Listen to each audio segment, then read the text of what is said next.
Hello friends, शक्ति अस्तित्व के एहसास के आने वाले एपिसोड की अपडेट जानने के लिए मेरे चैनल को लाइक एंड सब्सक्राइब कीजिए। एपिसोड की शुरुआत सौम्या द्वारा एक ग्राहक को खिलौने दिखाने से होती है। वह उसका हाथ छूने की कोशिश करता है, लेकिन सौम्या उसका हाथ वापस ले लेती है। वह उसे कुछ और दिखाने के लिए कहता है और सौम्या को बुरी नीयत से देखता है। समीर क्रोधित हो जाता है और पूछता है कि क्या वह खिलौने खरीदने आया है। वह उसे अभी खेलने के लिए कहता है। वह उसे बाहर निकालता है और उसकी पिटाई करता है। सौम्या समीर को उसे छोड़ने के लिए कहती है। किन्नर अरावन देवता पूजा की व्यवस्था करते हैं। चंदा कहती है कि अब हम पूजा कर सकते हैं। मल्लिका कहती है कि हम सभी किन्नर सौम्या के लिए पूजा करेंगे। जसलीन कहती है कि हम आप सभी के साथ पूजा करेंगे। नानी और सुरभि वहाँ आते हैं और वे कहते हैं कि वे भी पूजा करेंगे। समीर ने आदमी को पीटा। कुछ लोग वहाँ आते हैं और समीर से पूछते हैं कि क्या उसकी आपसी आदमी से दुश्मनी है। समीर ना कहता है और बताता है कि वह उसे सज़ा दे रहा था। वह बताता है कि वह सौम्या का सम्मान करता है और किसी को उसके साथ दुर्व्यवहार करते नहीं देख सकता। सौम्या पूछती है कि तुमने ऐसा क्यों किया। समीर कहता है कि मैंने कहा था कि मैं तुम्हारी परवाह करता हूँ और तुम मेरी जिम्मेदारी हो, लेकिन तुम्हारे अनुसार तुम्हारा पति ही तुम्हारी देखभाल कर सकता है। लेकिन अगर ऐसा दोबारा हुआ तो मैं उस व्यक्ति को फिर से मारूंगा। सौम्या पूछती है कि क्या मैंने आपसे ऐसा करने के लिए कहा था। समीर ना कहता है और बताता है कि उसके मूल्य उससे अलग हैं और उसे दुकान बंद करके घर आने के लिए कहता है। रात में हरमन अरावन देवता की पूजा करने लगता है और अपने हाथ में दिया रखता है। सौम्या दुकान में है। हरमन ने अपने परिवार के सदस्यों के सामने सौम्या का अपमान करना याद किया। सौम्या ने आंखें बंद कर ली। जब वह हाथ में दिए लिए खड़ा होता है तो किन्नर नाचते हैं। वह सौम्या को प्रताड़ित करने वाले शब्दों को याद करता है और वह उसकी शादी होने तक उसके साथ रहेगी यह याद करता है। सौम्या ने अपना हाथ जलता हुआ देखा और उसकी चिंता करते हुए अपनी आँख खोल दी और वह सोचती है कि मैंने उसका हाथ क्यों जलते देखा। वह उसे बुलाने और यह सुनिश्चित करने के लिए सोचती है कि वह ठीक है। वह सोचती है कि उसे कैसे कॉल किया जाए। हरमन अरावन देवता से प्रार्थना करता है और उसे कुछ चमत्कार करने के लिए कहता है और उस पर हस्ताक्षर करता है कि सौम्या जीवित है। वे सभी हाथ जोड़ते हैं। सौम्या बेचैन हो जाती है और दुकान में चली जाती है। अचानक बक्सा नीचे गिर गया जिसमें समीर ने सिम कार्ड रखा था। सौम्या चीज़ों को वापस बक्से में रखती हैं और सिम कार्ड को देखती हैं। वह याद करती है कि हरमन ने कैसे उसे फ़ोन का इस्तेमाल करना सिखाया था।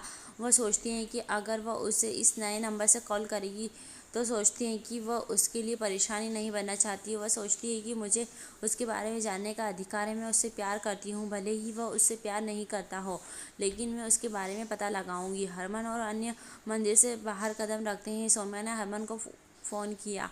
हरमन कॉल उठाता है और मैसेज करता है कि सौम्या कॉल पर है और पूछता है कि कौन है। जसलीन हरमन से पूछती है कि कौन कॉल पर है। सौम्या भावुक हो जाती है और जसलीन की आवाज़ सुनती है। समीर वहां आता है और सौम्या के हाथ से फ़ोन छीन लेता है। वह ऐसे कार्य करता है जैसे कि यह एक गलत कॉल है। हरमन अपना नाम बताता है। समीर कॉल ख़त्म करता है और मोबाइल स्विच ऑफ कर देता है। हरमन उस नंबर पर कॉल करता है लेकिन वह स्विच ऑफ है। सुरभि हरमन से नंबर देने के लिए कहती है। समीर कहता है कि अगर तुम चाहो तो मैं तुम्हें छोड़ सकता हूँ और उससे समझौता करने और उसकी दूसरी पत्नी बनने के लिए कहता है अगर वह उससे इतना प्यार करती है। सौम्या को लगता है कि वह वहीं रहती, लेकिन वह उसे देखना नहीं चाहता। बाद में हरमन सौम्या के बारे में सोचता है। जसलीन आती है। हरमन उसे बताता है कि यह सौम्या का फ़ोन था और बताता है कि कोई वहाँ आया था और उसके हाथ से मोबाइल ले लिया। सुरभि ने नंबर पर कॉल किया लेकिन वह ऑफ है।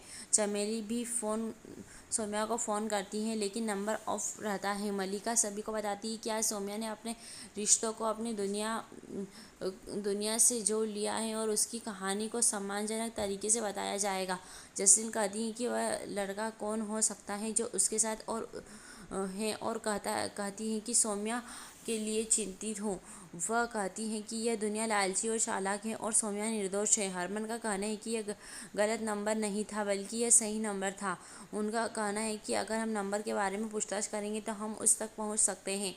मुझे विश्वास है कि अरावन देवता हमारी सहायता करेंगे। सौम्या अपने कमरे में है और हरमन के प्यार के कबूलनामे के बारे में सोचती है। तू ही मेरा खुदा सॉन्ग बजता है। वह अपने बनाए खिलौनों को देखती है और हरमन और उसके बारे में सोचती हैं। वो गुड़िया के हाथ जोड़कर कहती हैं कि वे हरमन और गुलाबो हैं।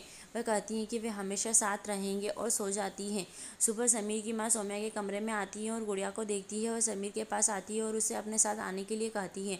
समीर ने मना कर दिया। वह उसे आने के लिए कहती है। वे वहाँ जाते ही समीर गुड़ियाओं को देखता है और उसका कहना है कि सौम्या की हरकतें उसकी तरह ही प्यारी हैं। उसका कहना है कि वे गुड़िया एक दूसरे के लिए बनी हैं। वह अपनी माँ से कहता है कि सोते समय किसी को घूरना बहुत बुरा है।